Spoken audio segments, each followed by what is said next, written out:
जय हिंद दोस्तों, स्वागत है आप सभी का हमारे YouTube channel student study platform पर। दोस्तों, बिहार दरोगा मुख्य परीक्षा आज यानी 29 नवंबर 2020 को संपन्न हुआ।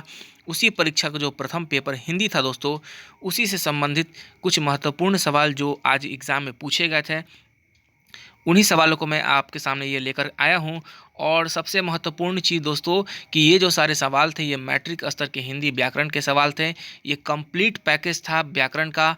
और सबसे महत्वपूर्ण मैं बताना चाहूँगा, बिहार एसएससी इंटर स्तरीय मुख्य परीक्षा के जितने भी छात्र हैं उनका जो परीक्षा 13 दिसंबर को होने वाला है, वो इन सवालों को पूरा देखिए दोस्तों, क्योंकि उनके भी प्रथम पेपर में हिंदी ही होने वाला है। तो वो छात्र इसे देख सकते हैं और इसी आधारित पर वो तैयारी कर सकते हैं। तो दोस्तों, शुरुआत करते हैं आज का पहला सवाल। आज का पहला सवाल था दोस्तों शिवालय का संधि विच्छेद। तो शिवालय का जो संधि विच्छेद होगा दोस्तों वो शिव जोड़ आलय होगा। दूसरा सवाल था भारतीय का भाववाचक, यानी कि भारतीय का जो होता है भाववाचक संज्ञा कौन सा होगा, तो इसका हो जाएगा भारतीयता। ठीक है। प्रत्युत्तर में कौन सा संधि है, तो प्रत्युत्तर में जो संधि पूछा गया है दोस्तों ये होता है यन संधि। और प्रति जोड़ उत्तर इसका संधि विच्छेद होता है, प्रति जोड़ उत्तर। उसके बाद चौथा सवाल था दोस्तों सेना का पर्यायवाची शब्द क्या होगा। तो सेना का जो पर्यायवाची शब्द होगा दोस्तों वो वाहिनी होगा, कटक होगा, चमू होगा। उसमें परीक्षा में जो था दोस्तों वर्तनी सुधार के भी सवाल थे, जैसे कि यहाँ पर देखिए एक सवाल था कवियत्री के बारे में। जो होता है यहाँ पे कवि का स्त्रीलिंग कवियत्री होता है, उसका वर्तनी सुधार था। छठा सवाल था दोस्तों रामचरितमानस में किस देवता का वर्णन है। तो दोस्तों ये सभी लोग जानते हैं कि इसमें भगवान राम जी का वर्णन किया गया है। सातवां जो सवाल है दोस्तों अनुज का विलोम शब्द क्या होगा।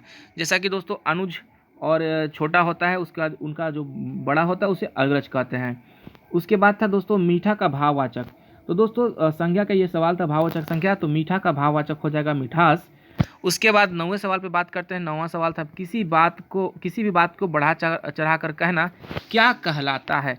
तो दोस्तों ये ग्रामर का ही पोर्शन है और आप देख सकते हैं ये अतिशयोक्ति कहलाता है दोस्तों। ज़्यादा बोलने वालों को क्या कहते हैं, तो ज़्यादा बोलने वालों को कहते हैं दोस्तों वाचाल। और कम बोलने वाले को बोलते हैं मितभाषी। ये दोनों सवाल पूछे गए थे। और इसके बाद एक और सवाल था दोस्तों लोकोक्ति के बारे में था कि चमड़ी जाए पर कपड़ा ना जाए का लोकोक्ति का अर्थ क्या होगा, तो अधिक कंजूस होना। दोस्तों जो अधिक कंजूस होते हैं उनके लिए ये लोकोक्ति कहा गया है। 13वां सवाल था दोस्तों गागर में सागर भरना।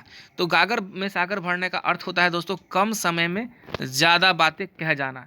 उसके बाद सर्वनाम के 2 सवाल थे दोस्तों, यहाँ देख सकते हैं आपका में कौन सा सर्वनाम है, तो आपका यानी कि पुरुषवाचक सर्वनाम इसमें होगा दोस्तों।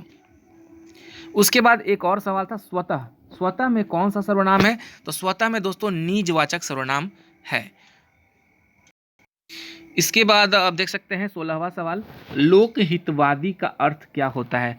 तो दोस्तों लोकहितवादी का जो अर्थ होता है लोगों का हित करने वाला जो होता है उसे लोकहितवादी कहते हैं। उसके बाद आप देख सकते हैं सही कौन सा है। तो दोस्तों इस तरीके से 4 ऑप्शन दिए गए थे कि इन चारों में से सही कौन है। तो आध्यात्मिक जो दोस्तों ऐसे लिखा जाता है और ये आध्यात्मिक सही था। बहुत सारे छात्र इसमें गलती करके आए थे, आप ये देख सकते हैं कि आध्यात्मिक कैसे लिखा गया था। उसके बाद सांप्रदायिक के बारे में भी है, यहाँ पे देख सकते हैं सांप्रदायिक कैसे लिखा गया था।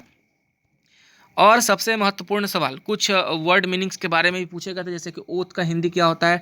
तो हम सभी जानते हैं कि ओथ लेना यानी कि शपथ लेना होता है। एक्ट का हिंदी क्या होता है, तो अधिनियम। उसके बाद कुछ हिंदी दिए जिसके इंग्लिश को भी बताना था, तो जैसे प्रतिनियुक्ति, तो प्रतिनियुक्ति थे उसका होता है इंग्लिश डिपुटेशन। न्याय यानी कि जस्टिस, तो जस्टिस इसका इंग्लिश होगा न्याय का।